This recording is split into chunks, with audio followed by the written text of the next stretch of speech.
Ser, saber y conocer depende solamente de amar a Dios. No hay cultura cristiana, sino doctrina cristiana para todas las culturas. Jesucristo, verdadero Dios y verdadero hombre. Hacia Él tenemos que mirar.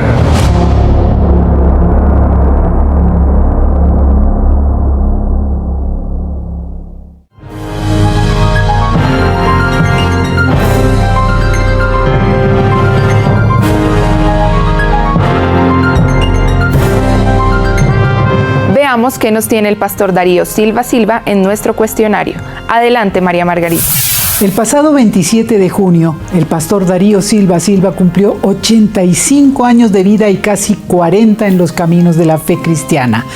En su libro autobiográfico El hombre que escapó del infierno, leemos en la contratapa este resumen de su trayectoria y abro comillas: el dramático encuentro cara a cara con Jesucristo al borde del suicidio, una conversión súbita igual que Pablo y Agustín, el llamado de Dios al pastorado, un cristianismo vivencial, no ritual, un libro que revela secretos, cierro comillas. Aquí, nuestro homenaje al fundador y presidente de nuestra iglesia.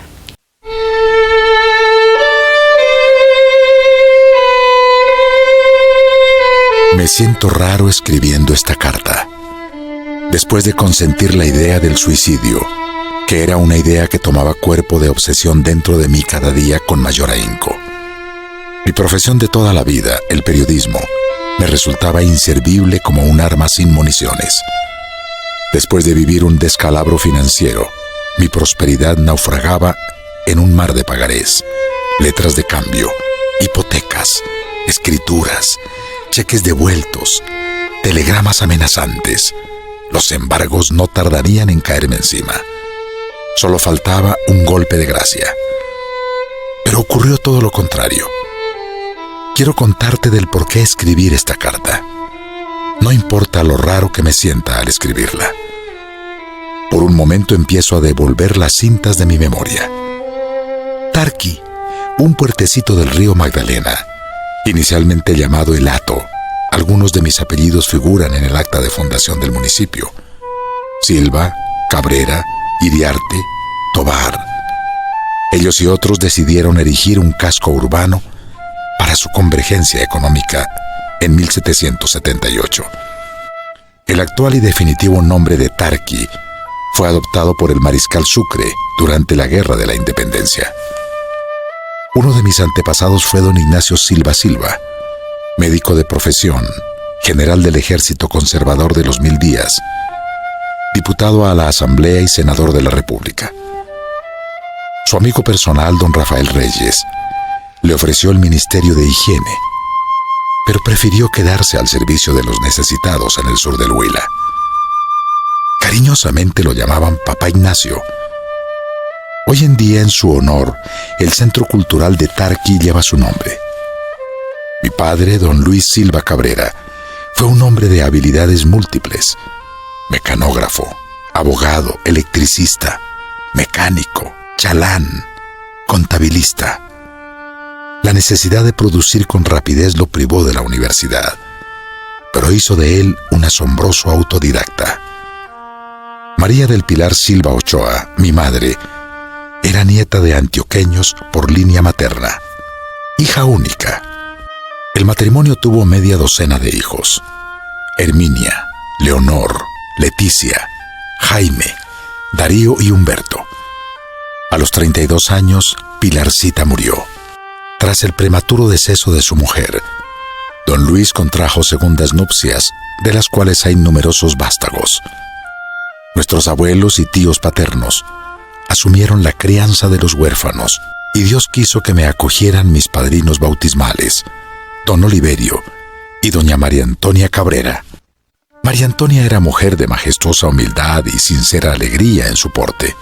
Toda mi ropa era cosida por ella con primor, pues por entonces la confección en serie prácticamente no existía. Nuestros platos cotidianos eran auténticos manjares. Don Oliverio era mi tío Remus particular, ayudándome con mi tarea sobre la acentuación de las palabras. Me enseñó Los Esdrújulos, fascinante poema cuya primera estrofa todavía recuerdo. Yo vi Temístocles gran filarmónico, la polca mágica tocar veloz, y la Verónica, suegra de Sócrates, bailó con Hércules un rigodón. En la antigua hacienda San Joaquín, solar de mis antepasados, muchas personas perciben ruidos, observan figuras en movimiento. Dicen que el médico Ignacio escondió cofres llenos de morrocotas en previsión de lo que pudiera pasar en la Guerra de los 1000 días. Hay quienes afirman que antes de que los Silvas se hicieran a esa propiedad, funcionó en ella un convento de frailes españoles que ocultaron objetos de oro tomados a los indios de la región. En mis tiempos de holgura económica, adquirí lo que quedaba de San Joaquín, 80 hectáreas, con una enorme casona de paredes en tapia pisada. Al caer en la trampa de la ambición, me obsesioné por las huacas, hasta el extremo de adquirir un detector de metales, que para lo único que sirvió fue para descubrir de rumbosas herramientas agrícolas, herraduras y latas de alimentos. Chatarra fue mi tesoro. Una y otra vez rebobino las cintas de mi memoria y aparecen tantas anécdotas que se podrían convertir en la materia prima para el guión de una película cinematográfica. Mi hermana Leonor, con su solidaridad inextinguible, me matriculó en la Academia Radiar que dirigía el profesor Manuel Cabral Jiménez, y a la cual deben la radio y la televisión colombianas la formación de algunas de sus principales figuras.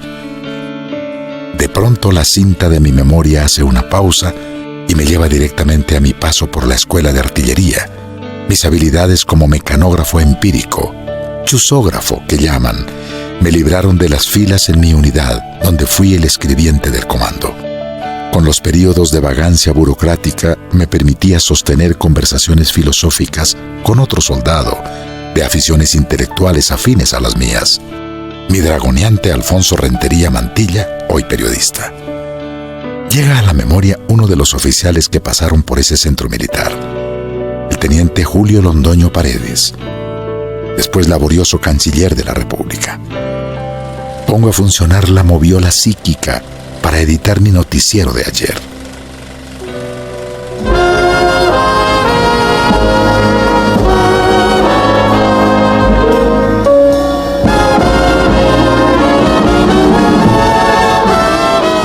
El reloj vuelve a girar sobre sí mismo para que empiecen a nacer las horas.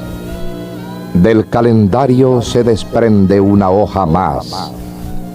El presente se hace pasado y el pasado es ya presente.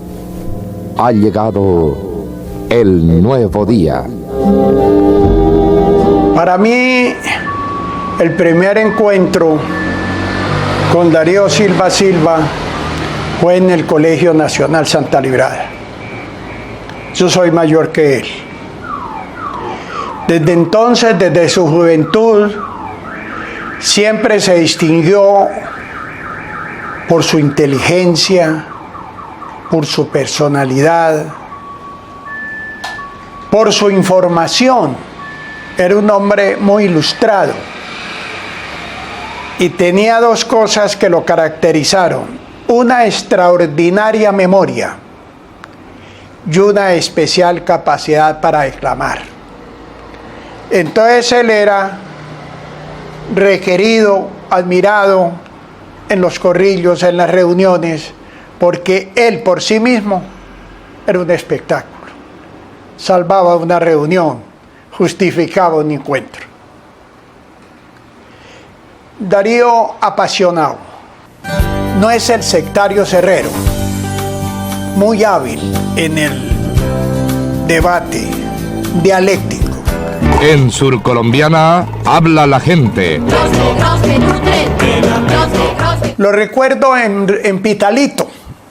Él fue, digamos, la persona que sugirió y el primer director de Radio Sur.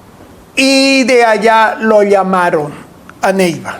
Me parece estar viendo a Darío en la Radio Colosal, que fue una emisora que en su momento era lo mejor, lo más sintonizado, y estaba servida básicamente por Darío Silva.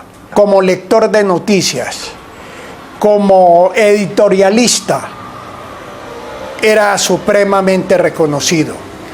La Fundación Jorge Eliezer Gaitán, que creó y es la promotora de la radio surcolombiana, tuvo el éxito de llamarlo, de invitarlo a vincularse, y allí dirigió la emisora por un tiempo.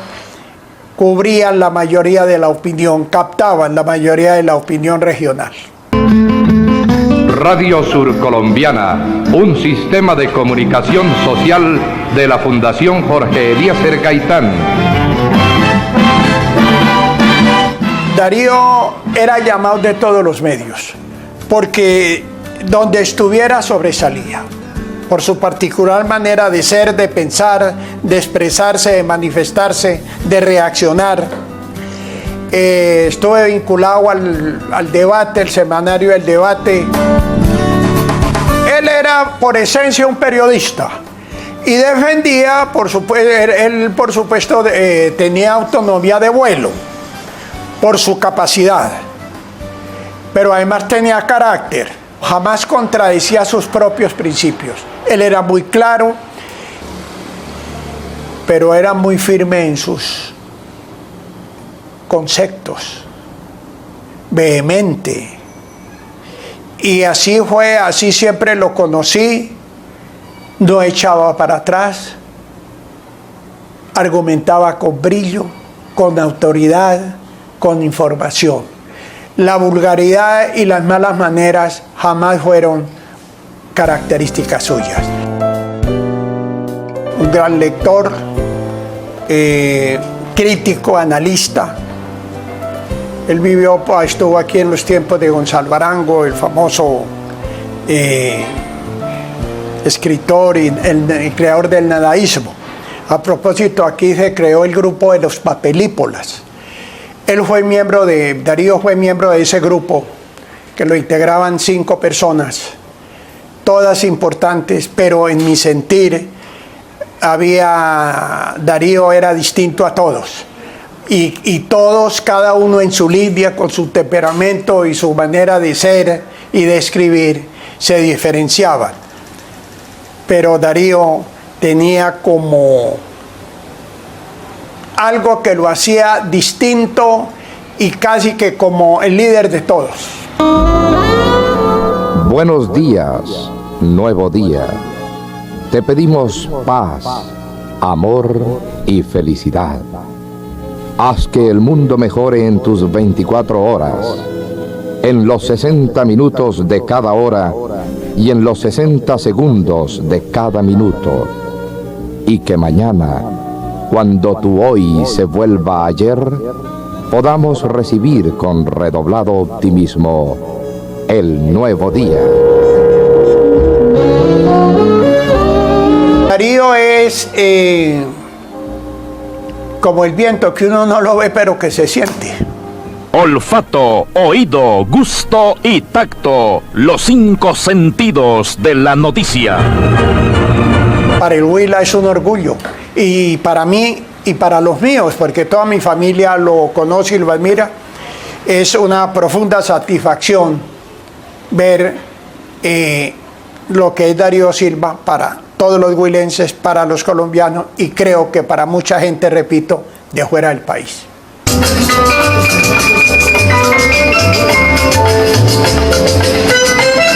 La primera vez, o cuando oí sobre la existencia de Darío Silva, tenía por lo menos unos 15, 16 años, cuando lo escuchaba uno en su época, como era Colosal, que era la emisora que cubría todo el departamento, era la más importante, y creo que era en su época con ecos del Conveima y Baguelas que se escuchaban casi a nivel nacional.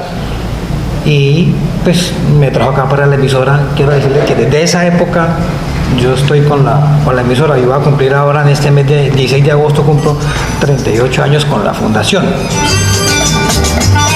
Fue muy interesante en todos sus aspectos de su vida. Estricto, era una persona demasiado estricta. Aquí hacíamos la grabación porque la mayor producción toda se hizo acá en la emisora, a excepción de los jingles que los trajo desde Bogotá. Los jingles acá no eran conocidos, aquí se utilizaban las pistas de los discos, pero jingles era la presentación de la emisora, diferentes programas. En las grabaciones que se hacían o lo hacíamos, un comercial había que repetirlo, una presentación o una despedida de un programa 3, 4, 5, 10, 30 veces. Y él lo ponía uno a escuchar y el tipo se concentraba y parece que saliera de su cuerpo para analizar lo que estaba escuchando, ¿ya? Y mientras estuviera uno en grabación, era la persona, no permitía ni chistes, ni nada de esas cositas, sino era concentrado en la producción que se estaba haciendo. Después de que se montó toda esa producción ya y empezó la emisora ya a funcionar, conocí la otra faceta. Una cosa era la amistad y otra cosa era su trabajo allá. Era una persona muy diferente a la que conocía uno afuera. En los noticieros era muy estricto, demasiado estricto, baches en la lectura de las noticias. El locutor no se podía comer una coma, porque era el personaje que se sitúa detrás del lector. O sea, él leía mentalmente lo que estaba, ¿ya? Pero a la vez le sirvió uno de enseñanza. Yo no soy periodista, pero tengo la capacidad, es más de cualquier periodista de los que salen ahora, porque tengo el concepto de grandes maestros, ¿ya? Y de Darío Silva había una señora que vivía cerca de mi casa que lo conoció desde muy pequeño. Y ella decía que era un muchacho que se encerraba en su casa a leer y pasaban días y semanas que no salía de su cuarto devorando libros. Escribía a la perfección, en su oratoria excelente, una voz excelente. Entraba a la cabina y mientras él estaba leyendo, sus manos estaban haciendo otra cosa. Salíamos hace los viernes o los sábados, nos reuníamos en diferentes casas. Nosotros bebíamos trago, pero había que tenerle un paquete de maní, porque era excelente para comer maní. A mí me iban a sacar de la empresa, ¿ya? El gerente que había en esa época, no sé qué pasó y me quería sacar. Entonces él dijo que si yo me iba, él se iba. Entonces unas cosas de las que yo mucho le agradezco a Darío esa forma de ser. Era una persona que le encantaba el jazz. Yo creo que se sabe toda la historia del jazz, de los artistas. Aquí la música, que la conservamos todavía, los acetatos, ya, es porque traía la música.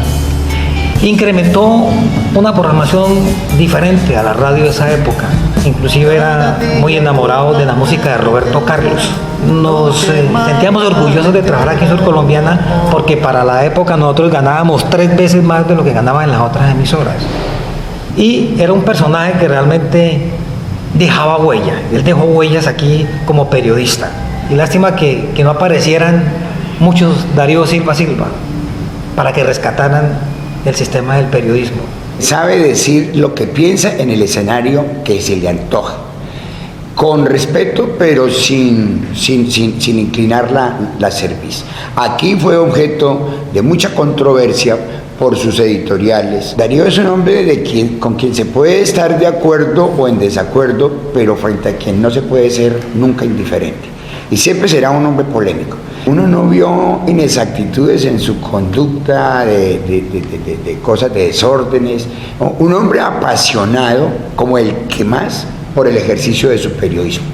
Yo diría de manera figurada que cada vez que Darío escribía una nota editorial, sentía un orgasmo periodístico. Porque es que uno aquí en Radio Sur Colombiana nos llamaba Luis Eduardo y a mí, venga, que voy a hacer ya las palabras del director. Y en 5 minutos escribía la nota, colocaba las citas de cualquier cantidad de pensadores, pero luego sacaba la cuartilla y se sentaba y cogía su lapicero y, como es habitual en él, entonces a tachar a reprisar con la tinta del bolígrafo lo que había puesto con X, y nos leía el editorial, y cuando subíamos eran las 12:30 en punto y arrancaba el noticiero. Entonces uno veía la pasión que él le colocaba al hacer su editorial, se gozaba todo lo que hacía en el periódico, con una gran pasión. Luego fue a Bogotá, recuerdo mucho en el gobierno del doctor Julio César Turbay Ayala. Yo fui senador parlamentario durante 24 años. Precisamente como presidente del Senado di posesión al doctor Julio César Turbay Ayala en el reconocimiento del valor profesional de Darío como periodista. Lo llamó a dirigir Noticolor, que dividió la opinión, pero lo dividió conceptualmente, porque todos tenían que reconocer la calidad profesional de su director, Darío Silva Silva. Era figura nacional, pero es que además uno se dice, ¿cómo no va a ser figura nacional? Uno ve del talento, porque es que para mí Darío no es solamente un hombre inteligente, sino que es un hombre de talento, que eso está más arriba de la inteligencia para mí. Uno ve que todos los días recibía una llamada de Angelita, la secretaria privada del presidente Julio César Turbay. Entonces, cuando uno es casi como que el amanuense del jefe del Estado, definitivamente era el vocero del pensamiento del presidente Turbay. Entonces él ha sido y será siempre un hombre objeto de polémicas, pero no por cuestiones de su vida personal. Desde siempre y desde cuando lo conocí, al final de la década de los 70 del siglo pasado, me impresionó Darío y lo consideré así un hombre culto. Su siguiente faceta, un hombre apasionado político, liberal, apasionado periodista y apasionado seguidor de Millonarios. La cercanía se dio en Noticolor, como su título de identificación fue ese el noticiero que transmitió las primeras imágenes en color en nuestra televisión, un poco más allá de la mitad del gobierno de Julio César Turbay. Darío se puso en la picota pública por la defensa que hizo a ultranza del gobierno, de la persona y del ideario de Julio César Turbay. Eso le hizo malquerientes en todos los rincones. Fue célebre el comentario diario de Darío, el editorial. Ya para terminar por hoy, lucía impecable Darío, con una dicción correcta y con un manejo del idioma perfecto. Le gustaba la fina mesa. Su restaurante favorito era el Gran Batel en la Séptima, con calle 70, y solía invitar a sus amigos. Nosotros tuvimos el privilegio de ir a acompañarlo para escucharlo, porque Darío es un excelente conversador, conocedor como ninguno de la política colombiana, de sus tejemanejes. Darío, como periodista, así lo expresó, no solo en el editorial diario de Noticolor, sino en sus escritos en la revista Cromos, por ejemplo. Sus antinoticias son célebres, una recopilación de los mejores escritos de Darío, en las que, repito, era impecable el manejo del idioma. Recuerdo también de Darío a un hombre generoso. Cuando se creó Noticolor, a las oficinas llegaban sus paisanos que tenían algunas dificultades y Darío no tenía duda en ayudarlos. Buena parte de su decrecimiento económico en algún momento dado obedeció a esa manga ancha que él tenía especialmente con sus paisanos. Disfrutábamos sus conversaciones y sus enseñanzas en el consejo de redacción. Nosotros éramos apenas unos biches aprendices de periodistas que tuvimos el privilegio de encontrar a un hombre ilustrado, capaz, consecuente, como fue Darío Silva. Hoy yo puedo decir que fui una persona muy privilegiada en haber tenido la oportunidad de trabajar con Darío Silva. Su agudeza, su olfato periodístico y todo su profesionalismo hizo que yo me enamorara más de esta profesión. Aunque en esa época no era una periodista profesional, estaba haciendo las prácticas, compartí con todo un equipo dirigido por él, y Darío, más que un líder, más que el jefe, era un maestro y un amigo. La gente que llevaba mucho tiempo con él hablaba todos los días de su generosidad. Muchas personas tuvieron el privilegio de tener cosas materiales porque él compartía todas esas utilidades y ganancias que pronto podría generar el negocio con su gente, con el equipo que él tenía a su disposición. También compartí mucho tiempo esas tertulias literarias que tenía Darío en su casa. Invitaba a un grupo y yo pues considero que fui privilegiada porque estuve en esos equipos.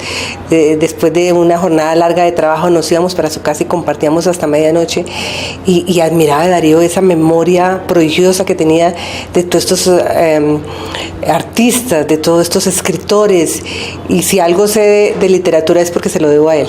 Todos los periodistas les regaló un carro prácticamente. Estamos hablando de que ahí se hicieron grandes periodistas, Jorge Enrique Hurtado, de Raúl Gutiérrez, de Gloria Congote, J.M. Alarcón. Yo estoy muy agradecido con él, me enseñó, me dio la oportunidad de trabajar con él. Es algo que hoy en día como empresario lo pongo en práctica, las enseñanzas de él de esa época. Tengo los mejores y los más gratos recuerdos. Creo que se puede catalogar como un maestro del periodismo. Realmente aprendimos muchísimo de él, cada día era una verdadera lección. Recuerdo que en las mañanas llegábamos temprano a la oficina y nos invitaba a seguir a su despacho, a su oficina. Y mientras atendía algunos asuntos nos preguntaba de qué quieren que les hable, de algún aspecto de la historia.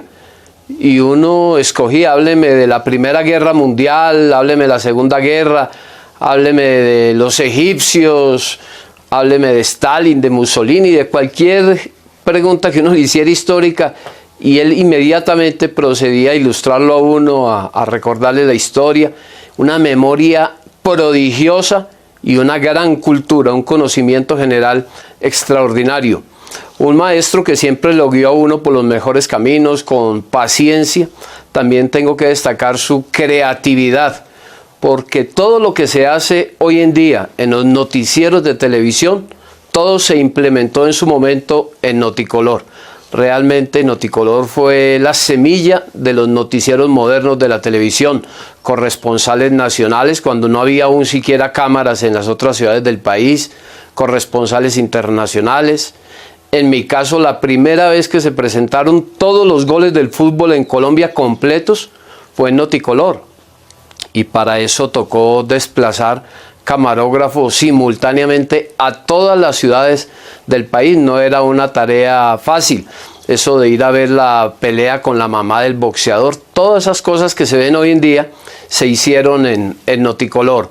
Un hombre generoso, con gratitud recuerdo que nos ayudó a los periodistas que trabajamos con él para que tuviéramos carro, nos ayudó en ese tema. También con cariño recuerdo que todo el que tuviera el apellido Silva iba allá a la oficina y le decía que era familiar de él, y a todos, absolutamente a todos, algo les daba, a todos les apoyaba, a todos les entregaba dinero. Nos invitaba a almorzar diariamente, prácticamente todos los días, a los mejores restaurantes de Bogotá. Muy elegante también, recuerdo eso de él, que siempre estaba extraordinariamente bien vestido. Su capacidad para improvisar, a veces se prolongaba el almuerzo, llegábamos muy tarde al noticiero, se sentaba en donde hacía el comentario, que fue muy famoso, el "ya para terminar por hoy", sacaba su lapicero y arrancaba el comentario, y en ese comentario jamás escribía nada. Él se sentaba, arrancaba, y eran 3-4 minutos de corrido con citas históricas y demás, con muchas referencias, y jamás repetía. Era, mejor dicho, un caso en 1000 que tuviera que repetir la grabación, una facilidad de expresión extraordinaria.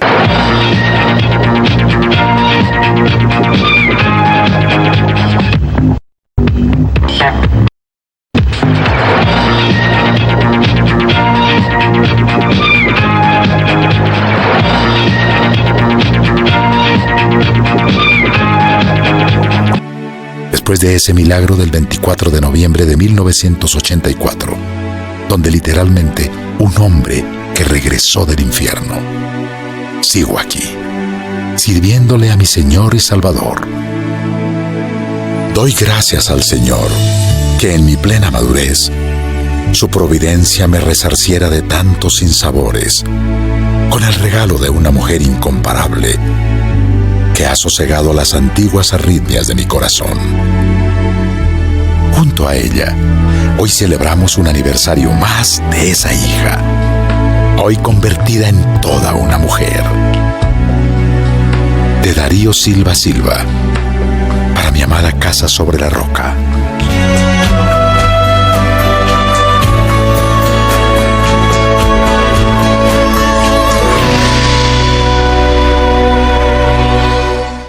En uno de los párrafos finales del libro autobiográfico El hombre que escapó del infierno, el pastor Darío Silva Silva escribe: «Nunca en mi vida del mundo recibí tanta honra como ahora en el Evangelio.